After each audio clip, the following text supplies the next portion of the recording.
Estamos aqui para dar voz ao povo, em defesa dos cidadãos,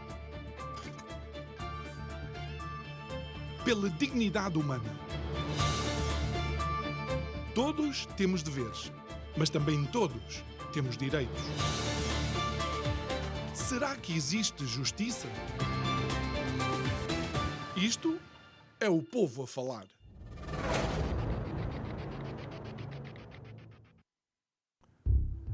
A democracia é um sistema de governação que pode, de alguma forma, ser ambíguo. E o ónus não deve ser colocado na democracia, antes deve ser colocado naqueles que a devem, de alguma forma, cuidar. O ónus deve ser colocado aos ombros dos cidadãos. É que se o cidadão não for um cidadão realmente esclarecido, se a sociedade civil for pouco interventiva, então de nada serve o rótulo de democracia ao sistema governativo. É que se pensarmos, por exemplo, naquilo que é a intervenção mínima de um cidadão na sua democracia, ou seja, o voto, então Portugal está com um problema. É que em janeiro de 2022, nas últimas legislativas, tivemos a terceira maior abstenção de todos os tempos. Boa noite, o meu nome é João Nuno Pinto e isto é o Povo a Falar. Estou consigo de segunda a sexta-feira, neste mesmo horário, emissão em simultâneo, Curiacos TV e Rádio Vida 97.1. E o tema deste mês, muito por culpa do Sr. Camões, Tágides. Porquê? Porque ele precisou de inspiração para escrever aquilo que são as letras que ficam na história da cultura em Portugal, os Lusíadas. Mas voltemos então a quem nos inspira, porque devemos procurar inspiração, há quem encontre em seres mitológicos, como é óbvio, mas também podemos encontrá-la nos nossos pares, pessoas que estão ao nosso lado dia a dia, que tentam de alguma forma, através da sua ação diária, através da sua intervenção na sociedade, mostrar a mim e a si o poder que nós detemos nesta democracia. Devemos também procurar nas novas gerações, nos jovens cheios de ímpeto e vontade de mudança, claro, sempre e quando eles estejam dispostos ao diálogo e capazes de ouvir opiniões diferentes das suas. Só assim fará sentido uma das frases mais icónicas para descrever a democracia. Aquilo que Abraham Lincoln disse, que a democracia é o governo do povo, pelo povo e para o povo. Só que em janeiro de 2022, quase metade do nosso povo não saiu de casa. Digo eu que não percebo nada disto.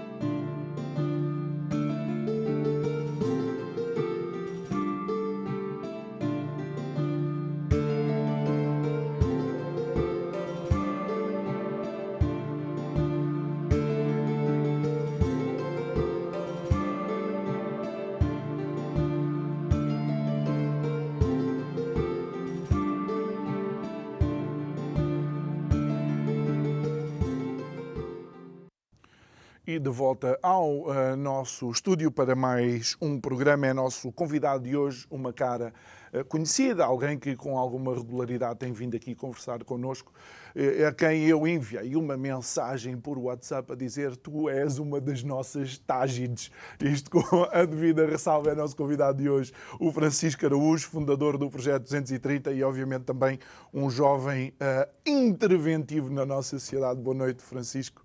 Boa noite e muito obrigado pelo convite. É um prazer estar de volta. Obrigado por estares aqui connosco e vamos de alguma forma, nestes últimos meses de percurso na tua vida, mostrar como é que um cidadão pode, de facto, aprender mais sobre a democracia e entender mais, e não foi à toa que eu coloquei ali o poder que o cidadão detém em democracia. E quero começar com umas jornadas que creio que foram os 230 que organizaram sobre literacia em política e democracia. Sim, nós fizemos em março, tentámos criar aqui um evento presencial, algo que temos feito menos, porque comunicamos muito também à distância, pelos nossos canais. Então criámos as primeiras jornadas de literacia política e democrática, basicamente serviam como uma formação base sobre o nosso sistema político, sobre também o lidar com os nossos representantes, para que as pessoas que frequentassem essas jornadas, no final, mais do que estarem ali apenas a aprender teoria, terem ali ferramentas para agirem. Isto para evitar mais o seu papel enquanto cidadãos. Então o que fizemos foi, trouxemos pessoas da academia, trouxemos pessoas também de projetos cívicos, exemplos também de prevalência dessa cidadania na sociedade civil, e trouxemos também políticos. Tivemos deputados, tivemos uma ministra, e o que tentámos fazer foi ver isto também de outra perspectiva. Pôr as pessoas a falar diretamente com os seus representantes, em vez de estarmos ali numa típica conferência em que cada um tinha 5, 10 minutos para falar, dividimos os participantes em vários grupos e pusemos a conversar em pequenos grupos com os deputados, um género de um speed dating, em que os permitiu falar mais sobre e terem mais à vontade e perceberem que isto dos nossos representantes não pode ser visto como uma coisa distante.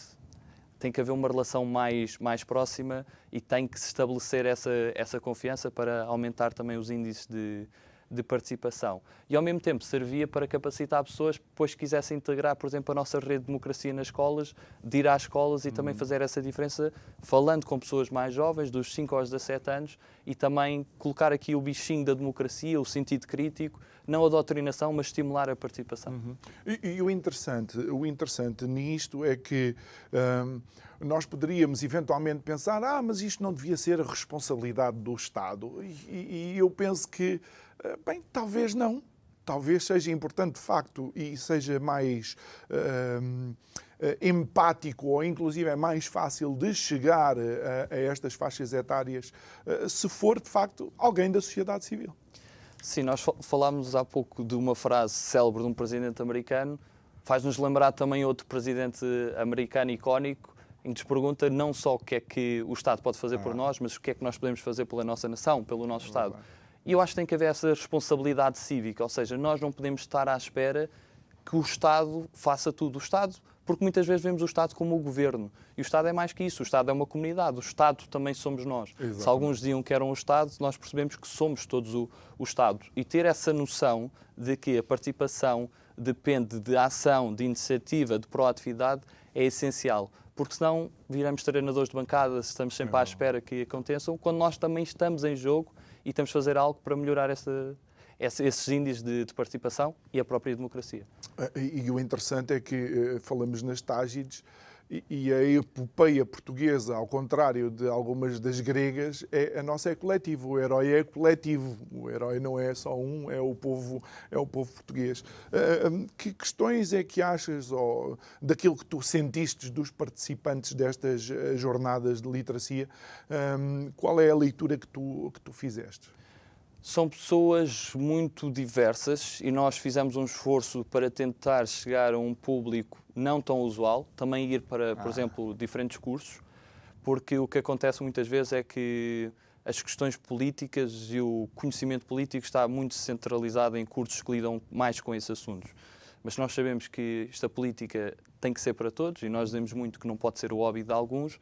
Nós temos que chegar onde normalmente não chegamos. Não vale de muito nós estamos a chover no molhado, estamos a falar de coisas que pessoas já sabem e está a falar para dentro de bolhas. E foi isso que tentámos fazer e acho que conseguimos, mas ainda há muito caminho pela frente nesse sentido. Mas são pessoas que essencialmente queriam perceber de que forma é que poderiam participar. Ou seja, tinham interesse em participar, tinham muitas vezes as suas crenças, as suas causas, mas às vezes não sabiam que formas é que poderiam expressar. E o que nós queremos é que mostrar às pessoas que formas têm de participação, se quiserem, por exemplo, integrando o nosso projeto, mas mais que isso, às vezes até criando novos projetos, criando novas iniciativas, mas manterem esse sentimento de irreverência. Eu acho que isso é um adjetivo que qualifica muito as gerações mais novas, é a irreverência. E não se pode perder. Essa vontade de não ser conformista é essencial para preservar a nossa democracia. Algo que me parece também que ficava aqui bem era saber se eventualmente algum professor estiver a assistir, se é possível contactar, falar com vocês para organizar algo dentro das escolas. Sim, através do nosso site, os 230.pt, há uma secção de democracia nas escolas e temos basicamente 2 botões essenciais que nos levam para 2 lados, um de oferta ou de procura. Ou seja, por um lado, os professores podem pedir sessões através do site, especificar que turma é que é, de que ano é que é, integrado em alguma disciplina, o que é que gostariam mais de ver abordado, e por outro temos um botão também para cativar voluntários, ou seja, pessoas que queiram fazer parte desta rede de democracia e estejam dispostas a receber algum tipo de formação nessa área, aprender mais sobre esses assuntos para depois replicá-lo e falar e estimular os jovens que estão nas escolas, podem também fazê-lo. Ou seja, conseguem fazê-lo facilmente através do nosso site e depois promovemos muito essa autonomia dos próprios voluntários lidarem diretamente com as escolas, marcarem com os próprios professores. Vamos ser sinceros, normalmente isso parte muito de professores mais proativos e isso vemos o exemplo de que há sempre escolas que às vezes têm ali uma mão cheia de professores que são, lá está, irreverentes e que querem trazer mais atividades para os alunos. E depois a recepção dos próprios alunos normalmente é bastante positiva, porque é uma coisa que não estão tão habituados a ter no dia-a-dia. Achas que as coisas da política ainda é nos jovens um bicho de 7 cabeças e depois quando eles entendem que é muito mais, ou é bastante intuitivo também, abre-se um novo horizonte? Eu acho que temos 2 vertentes perigosas que às vezes seguimos. Uma vez é complicar demais e afastar com jargão ou com uma gíria que muitas das pessoas não vão entender, e isso é mau, porque criamos mais bolhas na própria sociedade. É o famoso, por exemplo, são todos iguais? Sim, são todos iguais, e aí entra na parte quando nós somos simplistas demais. Pronto. Ou seja, nós temos de simplificar, mas não podemos ser simplistas. Temos que também explicar que a política não é suposta ser simplista. A política dá trabalho de entender. Querer fazer um país melhor dá trabalho. As coisas não poderiam ser excessivamente fáceis. E é essa a mensagem que também tentamos passar. Simplificar, mas mostrando, ok, há aqui realidades que têm que ser entendidas e há um caminho para percorrer para estarmos informados e para termos conhecimento. Isso é algo que não se faz do dia para a noite, não se faz numa sessão de 1 hora, mas deixa-se lá um estímulo para que eles próprios, por eles, também tenham essa autonomia de tentar, através de várias fontes, perceber mais. Muito bem.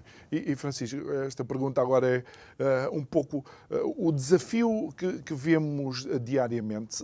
Sim, que política também é tribuna, eloquência, capacidade de argumentação, mas provavelmente nos últimos tempos nós temos assistido a uma polarização do discurso político, da forma como se argumenta a favor ou contra. Não sei se tu encontras depois também isso com os jovens e como é que, de alguma forma, vocês lidam com esse fenómeno, por assim dizer. Sem dúvida que a polarização é das maiores ameaças à democracia nos próximos tempos.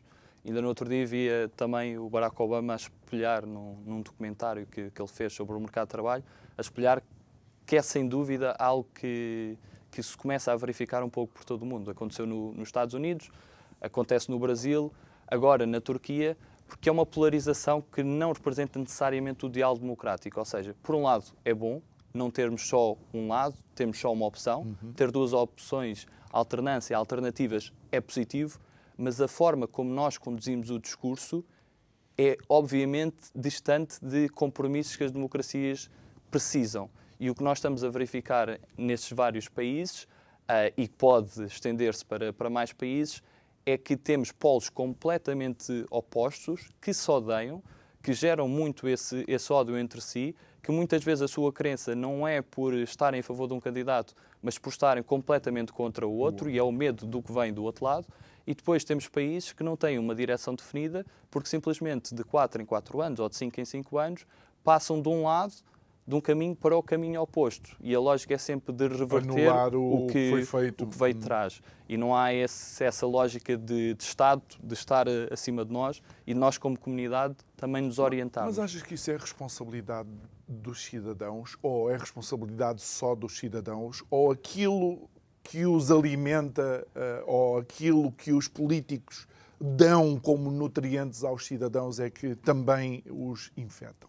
Eu acho que também cabe a responsabilização do cidadão de não morder esse isco, de perceber que isso faz parte do excessivo eleitoralismo que por vezes está adotado às democracias. Saber ver que muita dessa polarização é provocada numa lógica de dividir e conquistar, de conquistar esse eleitorado, de saber que esse eleitorado mais facilmente é fiel se tornarmos numa lógica mais tribal, mais clubística até, e saber que falhas ou que evidências nós podemos ter para identificar um discurso mais populista, mais demagógico ou com outro tipo de estratégias para ir além da persuasão. Ou seja, muitas vezes ser um discurso enganadoso, falacioso e dolosamente construído para nos enganar. Isso é importante o cidadão estar capacitado, porque não nos basta a nós só moldar ou tentar criar maior virtude e recuperar alguma integridade na classe política, porque a classe política vai ser sempre o espelho da sociedade civil. Mais vale trabalhar na sociedade civil, melhorá-la e garantir que esse reflexo se gera depois com pessoas da sociedade civil capazes, com valores, íntegras, chegarem-se à frente para assumir responsabilidade. E achas que, eu não estou a dizer que contornaste a pergunta, acho que fizeste muito bem a mencionar isso, mas tu consegues ver isso nas atividades? Ou seja, quando lanças algum tema, tu também vês os jovens que têm, digamos, aquele fogo natural da idade, vês imediatamente eles a extremarem as posições? Acho que é o oposto. Acho que, em geral, pinta-se muito, às vezes também na comunicação social, mas não só, os partidos também amplificam isso, damos mais vozes a pessoas mais extremadas, a atitudes mais drásticas que não representam a tal, se calhar, maioria silenciosa, para utilizar outra expressão. Tu mencionavas há pouco, enquanto bebíamos o café, determinadas formas de ativismo. Sim, nomeadamente, por exemplo, alterações climáticas. E não só noutros tipos de assuntos, nós muitas vezes deixamos captar todo o tipo de atenção as pessoas que fazem muitas vezes mais ruído. E aqui temos exemplos incríveis de jovens que nós fomos conhecendo, e quando fizemos a viagem pelo país vimos vários projetos, muitos deles de jovens, projetos cívicos, que não têm tanta voz porque não têm uma postura tão radical. E eu acho que nós são mais produtivos, eficazes, são mais eficazes, são mais moderados, mais ponderados, e muitas vezes, por não utilizarem outro tipo de discurso, não é necessariamente disruptivo, porque não é mau sinal ser disruptivo, mas mais agressivo, não têm tanto acesso a determinadas plataformas. E nós ficámos surpreendidos porque às vezes há aquele estigma dos jovens estarem naquela idade de ser extremados para vários lados, sejam eles quais forem, e nós muitas vezes o que vemos são respostas bastante ponderadas, são perceber que a política não é preto e branco, há aqui vários tons de cinzento que é importante clarificar. E ainda antes de mudarmos de tema, tu crees que, e porque é importante a comunicação social numa democracia, crees que isto também é a responsabilidade da comunicação social? É a responsabilidade de um modelo em que a comunicação social teve que se tornar, nomeadamente para gerar receitas. Não podemos esquecer que, obviamente, para ser sustentável, os meios de comunicação social vão ter sempre que gerar receitas e serem financeiramente sustentáveis. Mas a forma como nós transitamos, sobretudo para uma massificação da informação, para uma aposta excessiva nas redes sociais que cria uma necessidade de notícia instantânea e cria-se excessivamente essa noção do clickbait, de ter que ser sensacionalista muitas vezes para ter algum tipo de engagement, de as pessoas se associarem e de despertarem em nós sentimentos às vezes mais negativos, mais emoções de injustiça provocada, para que nós consigamos clicar naquele link e ler aquela notícia. E isso amplifica muito as notícias, até pelos próprios títulos, E que a verdadeiramente não são fiéis. E que caiu, acho que foi um pouco isto, um pouco por todo o mundo, mas ao mesmo tempo temos bons exemplos na comunicação social de trazer um pouco os pés de volta à terra e um tipo de jornalismo com mais tempo, com maior ponderação, que nomeadamente até às vezes acabam por definir a agenda política, e estamos neste momento a ver como é que a maior parte dos assuntos importantes têm sido discutidos, têm sido trazidos pela comunicação social. Mas se calhar devemos refletir o papel do jornalista e a importância que tem na democracia e dar mais tempo e investir mais e perceber que, por exemplo, realidades como o jornalismo de investigação são bastante importantes. Agora, em termos financeiros não têm um retorno tão grande como um jornalismo mais instantâneo, mas temos de perceber que são importantes para a nossa democracia. São ferramentas para a democracia. Entretanto, de alguns anos para cá, Portugal faz parte de um grupo alargado de países e eu sei que tu também recentemente deste um salto até ao Parlamento Europeu. Queria que nos contasse um pouco como é que foi essa experiência. Sim, estive em Estrasburgo em abril para a ação plenária. Isto foi a convite do Gabinete do Parlamento Europeu, aqui em Portugal. Fomos um grupo de 20 pessoas, maior parte jornalistas, mas também pessoas com projetos cívicos, ligados também a temas europeus. E o que tivemos a oportunidade foi de, além de termos esse seminário onde recebemos formação com pessoas que trabalham no Parlamento Europeu, foi o privilégio de podermos estar dentro das instalações do Parlamento Europeu em Estrasburgo. Temos essa liberdade para estar com os eurodeputados, de falar abertamente com os eurodeputados, de nos movimentar livremente, obviamente, enquadrados no próprio sistema de segurança do Parlamento Europeu, mas haver bastante respeito pela liberdade de produção de conteúdos que cada um de nós queria fazer e a oportunidade de estar em conferências de imprensa, de ver, por exemplo, o resultado de várias comissões, nomeadamente estavam a preparar os regulamentos, e tivemos a oportunidade de estabelecer esse primeiro contacto com muitas áreas essenciais e de estar em contacto, nomeadamente, com o Presidente do Parlamento Europeu, Roberta Metsola, o Primeiro-Ministro do Luxemburgo, Xavier Bettel, e ter conversas abertas com ele, além de, on the record, fazermos questões interessantes sobre diferentes áreas. Eu quero recordar, estamos a conversar com o Francisco Araújo, ele é fundador do projeto Os 230. Os 230 não eram os soldados da Batalha das Termópilas, não eram os 300, espartanos, que eram 300. Os 230 é o número de deputados do nosso Parlamento. Mas é engraçado que é essa a imagem que temos no nosso grupo do WhatsApp, é exatamente os 300, mas editado com os 230. Não sabia. Sim, porque eu não faço parte do grupo. Mas olha, Francisco, a questão aqui é um bocado igual àquela que eu colocava ou que tu mencionaste. Por vezes temos a ideia de que tudo se transferiu para Estrasburgo e que o cidadão, se o cidadão está afastado em Lisboa dos seus representantes na Assembleia da República, então de Bruxelas, aquilo multiplica-se pelos quilómetros de distância que está esta cidade. Eu acho que também é por aí que o Parlamento Europeu tem a necessidade de investir tanto em comunicação, porque sendo que essa distância é maior e tem que demonstrar proximidade, e tem uma coisa que os Parlamentos Nacionais não têm, que é tem constantemente provar a necessidade da sua existência, sobretudo quando há cada vez mais céticos do projeto europeu. E esse receio é, por um lado, uma motivação para que façam esse trabalho de forma mais eficaz, e nota-se que tem uma visão mais moderna em muitos assuntos e da forma de comunicar.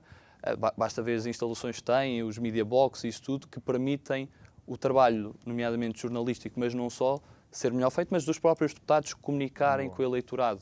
Dessa noção de o papel dos eurodeputados, dos 705 eurodeputados, não é só em Bruxelas, não é só em Estrasburgo, mas é sobretudo nos seus países, no contacto com o eleitorado e ter essa necessidade de fazer atividades nos seus países. Agora, há sem dúvida uma distância muito grande. E há um erro que a União Europeia não pode cometer. Há um princípio-chave que a própria União Europeia consagrou, mas que deve reger qualquer, seja uma lógica multinível que se construa, que é o princípio da subsidiariedade. Bruxelas só deve fazer, e os Estados-membros em conjunto só devem fazer aquilo que seja melhor fazer em conjunto. Não devem captar todas as matérias, todas as áreas. É um erro que pode acontecer e que nós não devemos caminhar. O projeto europeu faz sentido enquanto utilidade para todos os europeus. Há muitos dos assuntos que devem continuar a fazer somente parte da política nacional, como há muitas das matérias que devem fazer parte da política local. Esferas mais próximas do cidadão devem ser que são mais utilizadas porque são mais eficientes. Nós mais próximo da necessidade. É interessante tu dizeres isso e és uma pessoa perfeitamente moderada, porque muitas vezes esse é o argumento que até ouvimos das pessoas não tão moderadas. Mas é interessante colocares isso dessa forma, porque se de alguma maneira Bruxelas e Estrasburgo continuarem nesse caminho, no fundo o que estão a fazer é criar erosão nas democracias nacionais dos países que compõem a União Europeia. E eu acho que há essa noção nas instituições europeias, daí a utilizarem muito a sondagem, o Eurobarómetro, para medir o pulso à população europeia, porque muitas vezes não é espelhado na própria representatividade do Parlamento Europeu. Temos aqui várias realidades em diferentes assuntos que é preciso saber o que é que as pessoas pensam. E há essa noção de não vamos criar aqui um leviatã que vá afastar as pessoas. As pessoas não podem sentir que estão a ser simplesmente governadas por burocratas de Bruxelas. E isso é um erro que o Parlamento Europeu não pode cair. Porque o projeto europeu tem dado provas que dá resultados, que é bom e é positivo para a vida dos cidadãos, que nos trouxe paz também na Europa, ainda na grande Europa, infelizmente, pelo que tem acontecido e o que aconteceu, por exemplo, nos anos 90, mas tem trazido neste espaço europeu a 27 e que já foi maior. E isso é bastante positivo, porque ter esse elemento de paz, ter essa união também, mas na diversidade, que serve muito como mote da União Europeia, é essencial para não se perder no seu caminho. Ou seja, de alguma forma...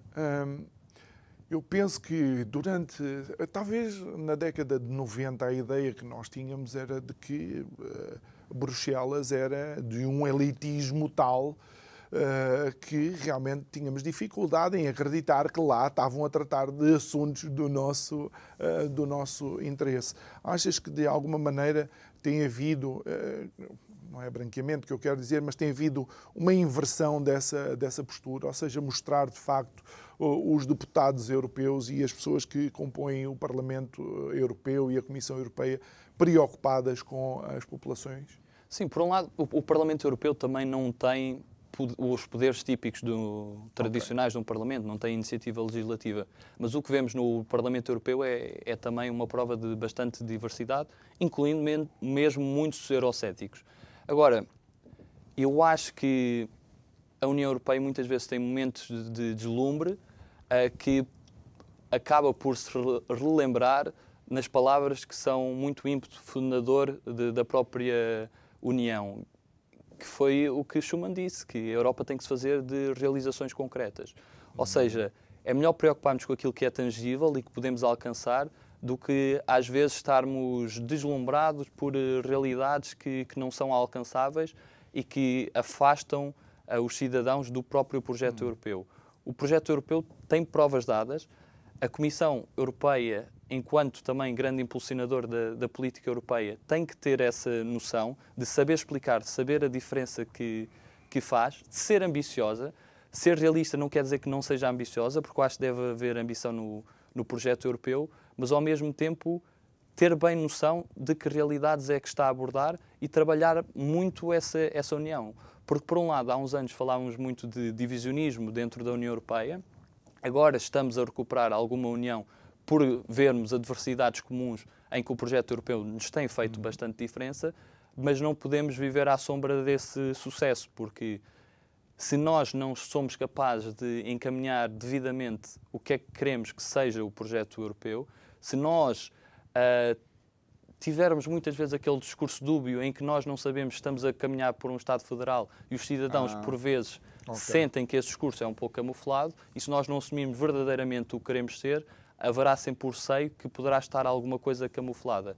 E eu acho que isto foi evidente, por exemplo, com o que se passou em 2004, com a Constituição da Europa, com o Brexit também foi um bom abre-olhos, de percebermos realmente que a Europa funciona bem em conjunto, que podemos, em algum tipo de competências, trabalhar mais afincadamente e aprofundar esse nível de integração, mas de estar claro que nós não pretendemos ser uma réplica de uns Estados Unidos da Europa, dessa visão que muitas vezes é, a meu ver, mal glorificada, das palavras que foram de Churchill, que por um lado nem queria pertencer ao projeto europeu, apesar de querer estar perto desse projeto, de percebermos que somos uma realidade atípica, mas que funciona e que é um exemplo no mundo. E é importante não deixarmos cair nessa tentação de levar para algo que afaste os cidadãos, que centralize numa cúpula de poder mais distante e se torne uma coisa que nós não queremos ser. Olha, Francisco, achas que há algum projeto que a Europa deveria, eu não vou dizer liderar ou estar à frente, mas digo, um projeto comum que a Europa tivesse para todos nós? Eu acho que há vários projetos que a Europa tem dado um bom exemplo. Às vezes são os projetos que nós olhamos mais de uma forma informal, que têm sido o maior legado do projeto europeu. Por exemplo, o projeto Erasmus, há muito aquela lógica de, é muito as pessoas também irem para fora, e copos e outro tipo de coisas, mas é um projeto que faz uma diferença imensa no projeto europeu. Desde que foi criado nos anos 80, as gerações Erasmus de olharem o outro, não pelas suas diferenças, mas ver também aqui valores comuns, sem esquecer essa diversidade, sem esquecer que somos nações diferentes, e nós em Portugal temos esse orgulho, temos uma cultura própria, mas perceber que são culturas que se relacionam. E isso pode ser um exemplo essencial para o mundo de como é que a cooperação transnacional pode ser bastante importante para trazer estabilização numa área. E isso é um grande legado, mas ao mesmo tempo perceber que isto não é um dado adquirido. Noutras matérias, por exemplo, nas alterações climáticas, a União Europeia tem feito algo bastante progressivo na evolução do seu pensamento, mas por outro ainda se adota uma postura um pouco hipócrita de tentarmos ser um pouco moralistas do mundo e dizer que alcançaremos o espaço até 2050 de neutralidade carbónica, mas continuarmos a importar, se calhar a desinvestir nas nossas próprias indústrias e deixar uma pegada no outro lado do planeta que num assunto que é global traz os mesmos efeitos. O aquecimento global não pode ter uma visão regional. Não estou a estragar aqui, mas eventualmente estou a estragar no outro lado. Na Ásia. É aquela lógica assim. de não poluo aqui, mas estou a poluir do outro lado. Uma lógica, e lamento, mas só lembrando da história, é uma lógica muito europeia, não é? Sim. Porque, e desculpem a contundência, eu não tenho escravos na Europa, mas ainda existiam muitas nações europeias com escravos noutros continentes. Sim, nós também fazemos esse discurso e também tivemos culpa nesse discurso de aqui no nosso território não acontece, mas nós somos condescendentes com o que acontece nos outros territórios, às vezes sobre a nossa própria jurisdição, mas que não ficavam em território continental europeu. Eu acho que temos de perceber que a Europa não é o centro do mundo. Falta-nos a humildade, somos muitas vezes presunçosos neste tipo de abordagem. A comunidade internacional, eu gosto um pouco que às vezes é uma versão Europa-América, e em que falta esse... É positiva por um lado, porque conseguimos beber aqui algum conteúdo, mas é incompleta. Nós temos que perceber que o mundo, sobretudo que tem cerca de metade da sua população no continente asiático, não pode viver... E o pior tudo, apesar de eu estar a falar com um jovem, e eu próprio também ser um jovem, não é? Porque, olhando para mim não parece, mas eu sou jovem... somos o continente mais envelhecido. Sim. Então isto, de facto, devia nos deixar preocupados, não é? Sim, nomeadamente quando olhamos para casos como o português, em que temos uma população excessivamente envelhecida, das populações mais envelhecidas do mundo, não conseguimos ter essa renovação geracional, não conseguimos também que os jovens sintam uma parte essencial da própria população, porque não conseguem aceder a algo, nomeadamente no campo profissional, que o estimule. E que depois... E sobretudo quando não conseguem sair da casa dos pais. Ou seja, nós não podemos esperar que apareça uma nova geração quando quase todos os jovens saem depois dos 30 anos de casa dos pais, não desenvolvem essa maturidade, essa autonomia mais cedo, porque também não lhes é possibilitada. Isso é um perigo que, sobretudo em países como Portugal, mas um pouco também por todo o continente europeu, que nos deve fazer repensar se nós, além de sermos poucos, não estamos a ser cada vez menos. E não sei se vocês já perceberam pelas palavras do Francisco Araújo que ele é um profícuo oratório e talvez por causa disso, Francisco, foste convidado para participar recentemente no TEDx Porto com uma intervenção que gostava que nos contextualizasse. Sim, foi na semana passada, estive no TEDx Porto. Esteve relacionado com as alterações climáticas e foi um trabalho excelente que foi desenvolvido, nomeadamente por parte da comunidade académica do Porto, trazer vários oradores, nomeadamente de outros países do mundo, para falar e apresentar diferentes perspectivas sobre verdades não contadas sobre as alterações climáticas. A minha perspectiva foi ligada também ao direito, mas na lógica também como comunicamos a mensagem das alterações climáticas. Fiz um pouco a ligação com um filme da Disney bastante conhecido, que é, para mim, o filme da minha infância. Eu odeio ver filmes repetidos, mas aquele filme, os meus pais até acho que já estariam cansados porque via vezes Enquanto ficasses sossegado, se calhar... Eu acho que na altura também não havia iPads e isso tudo, TikToks, então a pessoa tinha que ir naquela cassete VHS, VHS, ainda apanhei essa altura. E era Os Monstros e Companhia. E então tentei pegar como é que esse filme tinha uma mensagem de transição energética justa, porque eles mudam a forma de produzir. Eles trabalhavam numa fábrica, a forma de produzir energia deixa de ser pelo choro da criança e no final torna-se no riso da criança, sem querer aqui fazer spoiler. Mas ao mesmo tempo perceber aquela ideia de que enquanto uma geração mais nova, nós devemos perceber que estamos mais preparados para enfrentar esta causa porque não fomos doutrinados, mas porque fomos ensinados, nomeadamente no nosso currículo escolar. Estivemos a alerta para este tipo de assuntos, mas isto não é uma causa de uma geração, é uma causa até que vai além da própria humanidade. Isto tem duas coisas que nos deve ensinar, sobretudo quando nós colocamos, e agarrei um pouco nesta visão que era muito do calendário cósmico de Carl Sagan e do deGrasse Tyson, que mostrava muito bem a nossa insignificância. Se nós puséssemos toda a história do universo num ano, por exemplo, no ano de 2023, nós percebíamos que a humanidade só aparece no último dia, a humanidade enquanto civilização e tudo isso, e a nossa vida resume-se a um mero piscar de olhos. Ou seja, é bastante insignificante. Embora eu goste dessa perspectiva, e é verdade, mas ainda assim, nós somos tão improváveis, que acho que a vida humana é algo de...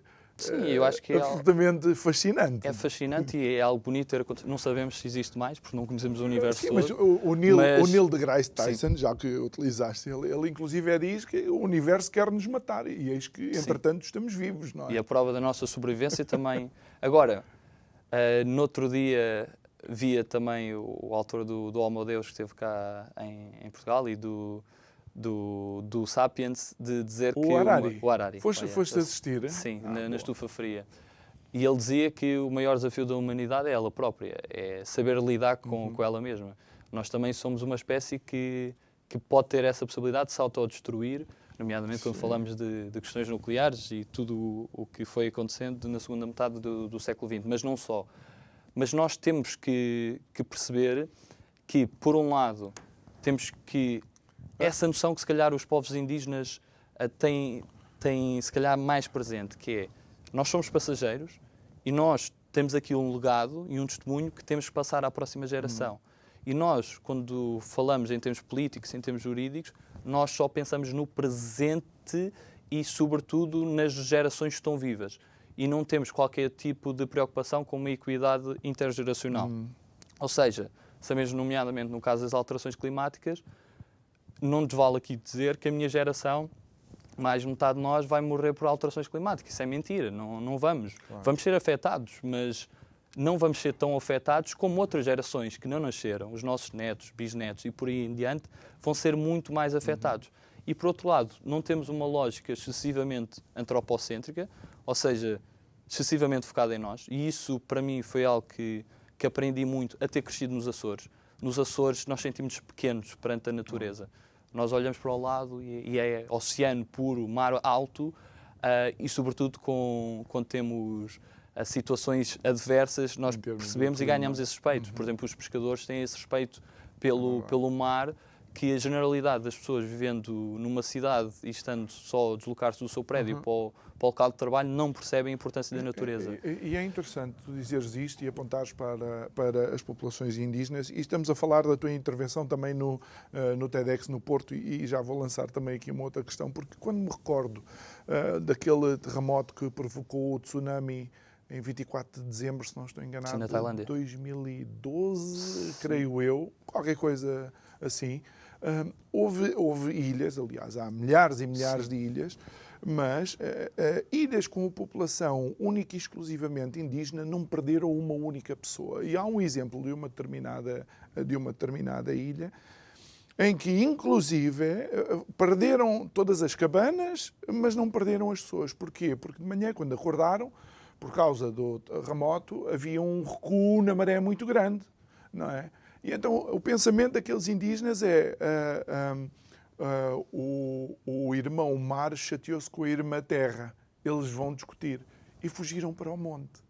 Ou seja, esta percepção natural que o ser humano tem da natureza, passando a redundância, achas que foi perdida pelas gerações mais modernas? Nós temos um exemplo bastante recente do que aconteceu na Amazónia, no caso já na parte da Colômbia, de crianças que sobreviveram também por terem essa experiência de população indígena e de terem um instinto de sobrevivência muito maior. Eu acho que por nós sermos mais acomodados e nós não testarmos até os próprios limites do nosso corpo, nós ficamos protegidos excessivamente e não temos essa noção de saber lidar com a natureza, mas de saber também de sobreviver na natureza, porque estamos muito mais protegidos.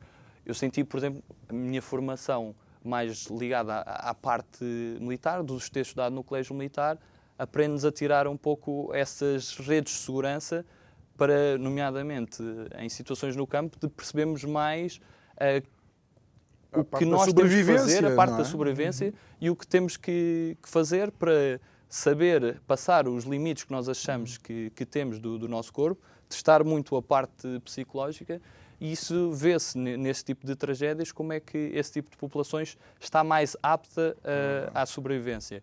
E eu acho que faz parte, não é abdicar agora do comodismo que fomos construído, há questões até de segurança e disso tudo, que nós adquirimos e que é bom termos adquiridos enquanto evolução da nossa espécie, mas ao mesmo tempo acho que temos de saber sair da nossa zona de conforto e saber testar-nos mais e ver que limites verdadeiramente temos. É interessante dizer isto porque, de facto, nós usamos uma expressão, comi que nem um animal. Mentira! Mentira, os animais comem quando podem e se conseguirem caçar. Agora nós sempre queremos comer, sentamos-nos à mesa e comemos. Não temos a noção dessa realidade de todo. Se calhar é por isso também compreendemos mal certas partes do mundo. É porque não percebemos verdadeiramente que a escassez, quando é uma realidade, leva-nos a fazer escolhas. Claro. E muitas vezes nós não temos de estabelecer prioridades porque não temos carência de nada.